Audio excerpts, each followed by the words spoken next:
Bonjour à tous, j'espère que vous allez excellemment bien. 20h paralympique, épisode 1. C'est le premier numéro de 20h paralympique. Tous les soirs on essaiera à 20h vraiment au maximum de faire le débrief de la journée, le débrief des Français, des grandes performances de ces Jeux Olympiques, et puis le programme du lendemain également, ça sera le programme de toutes ces vidéos. Avant tout, n'hésitez pas à vous abonner à la chaîne, n'hésitez pas à réagir dans les commentaires, à poser des questions également, n'hésitez pas à mettre un pouce bleu également, ça fait toujours plaisir, ça permet de savoir si les vidéos marchent ou pas, et puis ça permet également d'améliorer le référencement de YouTube, vous savez, cet algorithme absolument maléfique.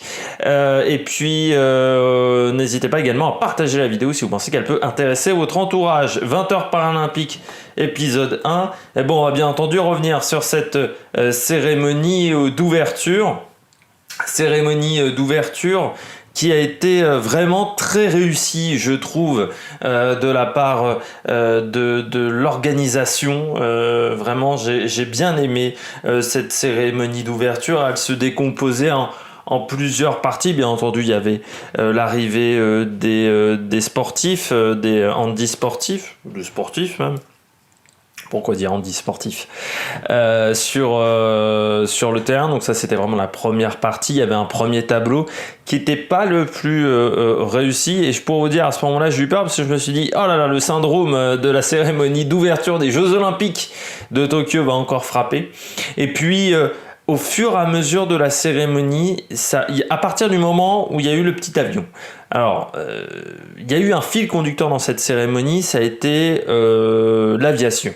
On va dire le fil conducteur, et à un moment il y avait une histoire en fait d'un petit avion à qui manquait une aile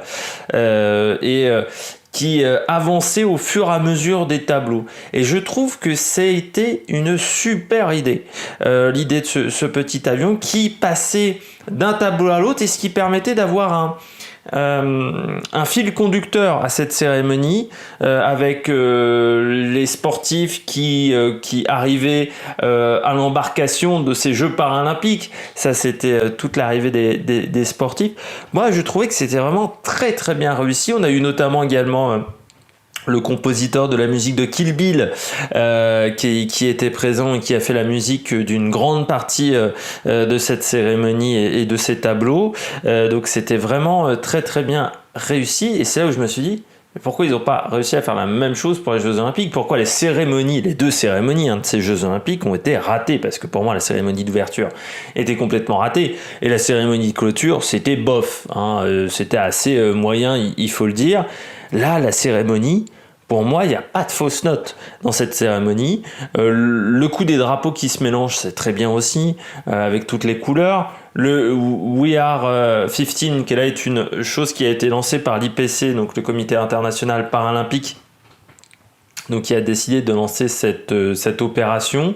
Donc en fait, c'est pour rappeler qu'il y a 15% de la population mondiale qui est en situation de handicap, donc soit une situation de handicap physique, visuel, également les handicaps psychologiques, de type dépression, voire plus, ces dépressions, on va dire, plus ou moins fort. C'est de rappeler que voilà, une grande partie de la population, que ça soit dans le monde, mais également en France, est handicapée, que ça fait totalement partie, je dirais, de toute la population française, et qu'il ne faut pas les considérer comme des super-héros. C'est ça aussi, il faut les considérer comme des personnes normales. Il faut les considérer comme des gens qui ne sont pas qui ne sont pas au-dessus, parce que souvent aux Paralympiques, on a tendance à faire cette erreur-là, je trouve, dans le traitement des Paralympiques, c'est de rappeler déjà toujours comment ils sont devenus handicapés. Donc pour quelles raisons, alors que dans toutes les histoires, ce n'est pas forcément le point de départ de la pratique sportive. Et puis surtout, ça enlève le côté sportif traditionnel. Avant tout, ce sont des sportifs aux Paralympiques. Ce sont des mecs qui vont faire des super performances, et comme on rappelle à chaque fois l'histoire qu'il y a à côté, ou qu'on veut faire du storytelling à côté, parce que les médias adorent faire du storytelling, eh bien on en oublie la performance sportive. Mais avant tout, ce sont des sportifs, et il faut le considérer, et il faut les considérer comme des sportifs. Est-ce qu'on raconte l'histoire de Clarisse Agbenienou tous les jours? Non. eh ben, on n'est pas obligé de le faire non plus pour les Paralympiques. Et c'est ce qu'on essaiera de faire même dans ces vidéos. De temps en temps, je vais pas vous dire que je vais pas parler peut-être de l'histoire de certains sportifs dont on parlera dans les vidéos, mais l'objectif, ça sera surtout de parler des performances sur ces Jeux paralympiques et des médailles françaises. Bien entendu, on reviendra là-dessus. Donc cérémonie très réussie, l'idée du petit avion, super. Qui se bat et qui est aidé par le vent, par plein de petits paramètres pour réussir à s'envoler et à faire comme les autres avions. Donc ça c'est très intéressant. Il y avait plein de séquences très intéressantes avec le coup du petit avion. Il y a eu bien entendu les discours. Moi j'ai bien aimé le discours du président de l'IPC. Donc du comité international paralympique, je rappelle, c'est l'équivalent du CIO, donc l'IPC qui a fait vraiment Andrew Persson. C'est bien, c'est que c'est pas mis à jour sur Google, parce que Google met toujours que c'est Philippe Craven. Philippe Craven, ça fait au moins depuis 4 ans qu'il y est plus. Parce qu'Andrew Persson est devenu président en 2017, donc c'est quand même assez fantastique. Même Google n'aime pas le handisport.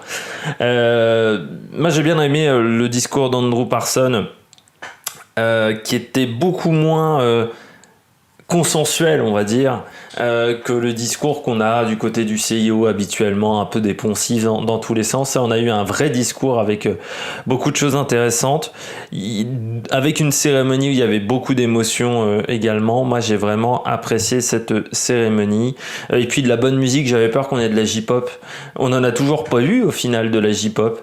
Il y avait de la bonne musique, avec notamment le compositeur de Kill Bill, où c'est aussi c'était intéressant parce que au moment où il y a eu les chansons de Kill Bill, c'est au moment où la petite fillette qui était sur dans son avion essayait de se battre contre les éléments qui s'opposaient à elle. On va passer à France Télévisions, parce qu'on ne le fera pas souvent. Pour une fois, je vais dire du bien de France Télévisions. Prenez-en, faites gaffe. Peut-être qu'un jour, je dirai du bien de Jean-René Bernaudot aussi, en cyclisme. Non, ce qui est intéressant avec cette cérémonie, et ce qui est intéressant également, ce sont les commentateurs qui ont fait du très bon travail pendant cette cérémonie, même s'il y a eu des moments de blanc. On va pas se mentir, notamment pendant le défilé des athlètes, il y avait pas mal de moments de blanc, et ça manquait un petit peu d'information. C'est le seul point négatif, c'est que pour moi ça manquait un peu d'informations sur les sportifs qui étaient porte-drapeau. On aurait voulu en savoir un peu plus sur les grosses délégations, qui seront les têtes d'affiche de chaque délégation, les possibilités de médailles des États-Unis, de l'Italie, de l'Allemagne, de la Grande-Bretagne, de l'Ukraine également. Mais ils ont fait du bon boulot, parce que contrairement à Églantine Émeillé et Thierry Marx, qui ne connaissaient absolument, qui n'avaient pas essayé de nous expliquer la cérémonie, notamment la fameuse affaire des tournesols, des fleurs de tournesol, où Thierry Marx ne savait absolument pas à quoi ça faisait référence, alors techniquement c'était le spécialiste Japon, alors que c'était marqué dans les fascicules distribués aux commentateurs du côté des cérémonies d'ouverture. Il faut savoir que les cérémonies d'ouverture, tout étant codifié, avant la cérémonie d'ouverture, normalement les journalistes reçoivent un petit fascicule de l'IPC en anglais pour indiquer un petit peu quels vont être les thèmes de la cérémonie et expliquer certains tableaux. Parfois c'est pas toujours facile à comprendre. Et donc ils n'avaient même pas fait cet effort-là, Thierry Marx et Églantine Émeillé. Et puis Églantine Émeillé, les commentaires avaient été catastrophiques. Et là, les commentateurs, ils ont fait simple, mais ils ont fait du bon boulot. Ils ont expliqué les choses. Ils ont expliqué un petit peu la culture japonaise. Ils ont expliqué également les différences entre les Jeux paralympiques et les Jeux olympiques. Et je trouve que c'était vraiment du bon travail du côté des commentateurs de cette compétition, de cette cérémonie d'ouverture des Paralympiques. C'était vraiment du bon travail réalisé par France Télé. Et je peux vous dire que je dis pas souvent ça, donc Faites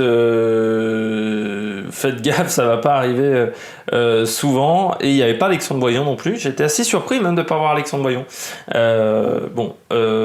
Du côté des commentateurs, voilà, parce qu'on sait que c'est un peu comme Patrick Montel. Alors c'est vrai que là ils n'ont plus Patrick Montel, qui était quand même le spécialiste en e-sport de France Télé. Mais là ça a été vraiment du bon travail. La seule déception quand même du côté de cette cérémonie d'ouverture, c'est le fait que la Nouvelle-Zélande a refusé de participer participer à cette cérémonie d'ouverture à cause des risques de Covid. On sait qu'il y a tellement de contrôles quand même que réussir à choper le Covid sur les lieux des épreuves, c'est quand même très compliqué. On va pas se mentir qu'il y a des contrôles tous les jours il y a des tests PCR. C'est quand même un peu fornox quand même pour la Covid. Bon, même si en prenant toutes ces précautions, on peut l'attraper, bien entendu. On va passer au programme de demain. Demain, nous sommes le 25 août. Alors, déjà précision, avant le programme de demain. Je rappelle que France Télévisions diffusera des compétitions de 7h à 15h. De 7h à peu près 11h30, ça sera sur France 3, puis entre 11h30 et 13h, ça sera sur France 4, pour repasser sur France 3 à partir de 13h jusqu'à 15h. Ce qui veut dire que là, je vais vous donner les horaires des compétitions heure française. Bien entendu, il y a des compétitions qui ont lieu avant les horaires de diffusion de France 3. Donc, je ne sais pas si vous me comprenez. Donc il y a des diffusions où là je vais vous dire 2h du matin, notamment pour du sabre. Ça ne sera pas 2h du matin sur France 3, vu qu'à ce moment-là, ça ne diffusera pas la compétition. Mais j'ai pas le planning de diffusion de la part de France Télévisions, ne me l'envoie pas. Du côté donc des Français, on aura plusieurs Français en escrime. À partir de 2h du matin en sabre individuel. On aura notamment Romain Noble et Maxime Vallée. Je rappelle que pour les épreuves d'escrime fauteuil, ça marche par système de poule pour arriver au quart demi-finale. Donc ils vont rencontrer plusieurs adversaires pendant cette matinée au niveau du sabre. On aura aussi du tennis de table, notamment avec Florent Mérien. Là aussi c'est un système de round robin, ce qu'on appelle en tennis, donc là aussi un système de phase de poule. Il y aura également Stéphane Molienne, ça c'est en classe 2, Florian Mérien c'est en classe 3, en classe 8 pour Clément Berthier, et en classe 8 également pour tout Kanka Somfou qui avait été médaillé lors de derniers Jeux Olympiques. On aura également Léa Fernet en classe 11 et Matteo Beoeas en classe 10 et Maxime Thomas en classe 4, classe 11 pour Lucas Créange. Et donc Florian Mérien aura même un deuxième match à 12h20. Tous ces matchs auront lieu dans la matinée heure française, donc notamment Léa Fernet c'est à 6h40, Matteo Beoeas c'est à 9h, 9h40 pour Maxime Thomas, Lucas Créange c'est à 11h, tout Kanka Somfou c'est à 5h20 du matin et Clément Berthier c'est à 4h40 également du matin. Fabien Lamiron ça sera à 4h40 également. Je rappelle que de classe 1 à 5 ce sont des sportifs qui sont en fauteuil, et à partir de 6 si je ne me suis pas trompé ce sont des sportifs qui sont debout, avec notamment les dernières catégories où vous avez des sportifs handicap mental notamment. On aura également de la natation avec du 400 mètres nage libre S9 pour Hugo Didier du côté des garçons. Ça sera à 2h06 du matin et Claire Supio à 2h21. Ce seront les éliminatoires. On aura également à 3h33 en 50 mètres nage libre S10 Emeline Pierre, et en 100 mètres papillon S13 Alex Portal. Je rappelle que S13 handicap visuel, S10, S9 handicap physique les plus légers. On aura également les qualifications de la poursuite individuelle sur 3000 mètres à 4h17 avec Marie Patouillet. Ça c'est du cyclisme sur piste. On aura également sur 4000 mètres en catégorie homme la poursuite individuelle avec Alexandre Loveras à 4h52 du matin. Et puis je terminerai avec le match de rugby fauteuil à 13h entre le Japon et la France. Et on aura le deuxième match de tout Kanka Somfou à 13h40 du côté du tennis de table. Voilà, j'espère que j'ai été clair. Je rappelle que si vous voulez savoir le programme, vous pouvez le retrouver sur le site de l'équipe de France handi paralympique et olympique, vu que le site est commun aux deux équipes de France. On se retrouve demain à la même heure. D'ici là, n'hésitez pas à vous abonner à la chaîne, à réagir dans les commentaires, à partager la vidéo. Et puis ciao ciao, Solamag Production.